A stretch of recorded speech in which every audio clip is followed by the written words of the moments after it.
दर्शकों, आपका चाय पर चर्चा में स्वागत है। और आज की चर्चा का विषय है हिमाचल की आर्थिक स्थिति। हिमाचल के मुख्यमंत्री ने घोषणा की कि सीएम और मंत्रियों का वेतन रोक दिया जाएगा क्योंकि हिमाचल प्रदेश सरकार के पास पैसा नहीं है। अब इस पैसे की तंगी आई कहाँ से? हम आपको बताना चाहेंगे कि चुनावी रेवड़ियों पर बहुत ही भारी खर्च किया गया और इन रेवड़ियों में बहुत सारी योजनाएं थीं, जैसे कि हर महीने महिलाओं को 1500 रुपये देने की योजना शुरू की गई, जिसमें करीब 3 लाख महिलाओं को 1500 रुपये महीने दिया जा रहा है। उसके अलावा 300 यूनिट फ्री बिजली का वादा था, जो कि फ़िलहाल 125 यूनिट बिजली फ्री दी जा रही है। और इसी तरह की अन्य योजनाएं भी हैं, जिसके चलते राज्य सरकार इतने घाटे में आ गई है कि अब वो अपने मंत्रियों अधिकारियों का वेतन भी दे पाने में असमर्थ है। अमृतलाल जी, इस चीज़ पर आप क्या कहेंगे और आपको क्या लगता है कि अगर ये मुफ्त की रेवड़ियाँ नहीं रोकी जाती हैं तो फिर देश किस तरह की स्थिति में जाने वाला है? राजनीतिक पार्टियां सत्ता प्राप्त करने के लिए ये मुफ्त की रेवड़ी बांटती रही है, लेकिन अब इन्होंने मुफ्त की रेवड़ियाँ बांटने में जो होड़ लगी हुई है, उस होड़ को इतना आगे बढ़ा दिया है, उसका परिणाम जाने बिना ये रेवड़ियाँ बढ़ाती जाती हैं। इसका सबसे बुरा उदाहरण जो है वो हिमाचल में देखने को मिला। हिमाचल इंडिया अलायंस की पार्टी की गवर्नमेंट है। इंडिया अलायंस के नेता ने ये कहा था कि वो 8,500 रुपया पर मंथ महिलाओं को देंगे।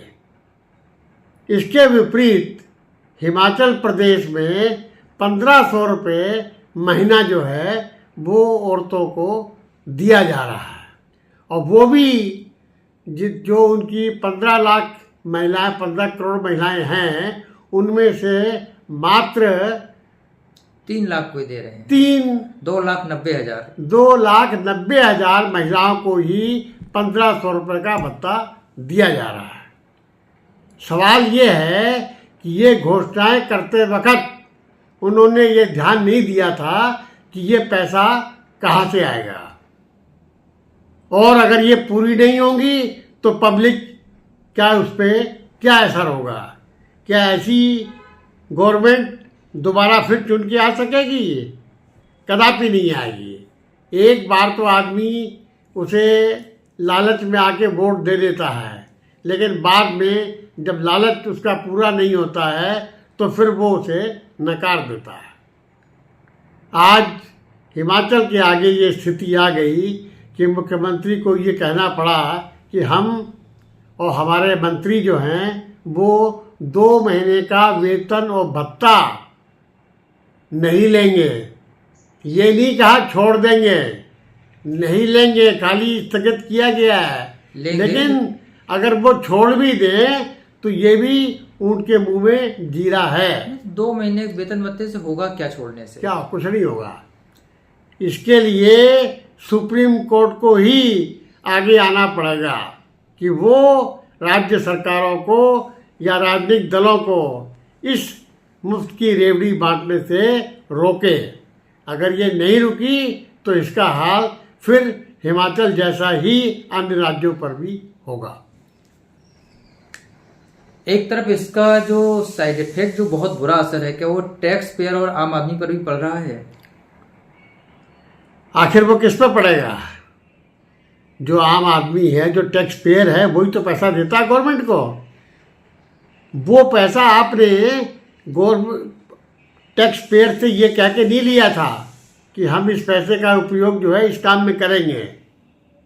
आपने पब्लिक इंटरेस्ट के लिए वो पैसा लोगों से लिया था, और ये पब्लिक इंटरेस्ट नहीं है, ये कुछ लोगों का इंटरेस्ट है जिनको आप एक लालच दे रहे हैं कि वो आपके लिए वोट देते रहें।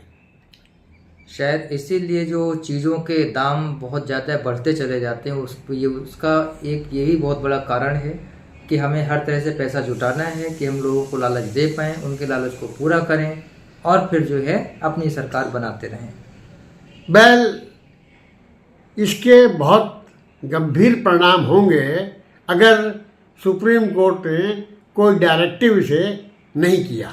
ये मामला सुप्रीम कोर्ट में गया भी था।